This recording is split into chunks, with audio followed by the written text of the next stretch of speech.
I will talk about how can you change email on your Remedial app or change your name, sorry, change your name on your Remedial app. We're going to figure out the solution or know how you can do that on your app.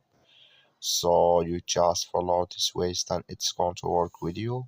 So all you have to do, so you just go above this sign, you click on it here.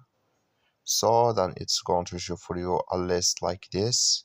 Then all you have to do, just go above this sign, click on it here. So then it's going to take you to this list. Then all you have to do, just click here on your account, just click on it. So then it's going to take you to next step here. Then you come here to first name, then here last name, and here can you change your first name here and here your last name. So then it's going to change with you here on your Remainder app. That's all you have to do. Thank you for watching. Don't forget to support us by liking, subscribing.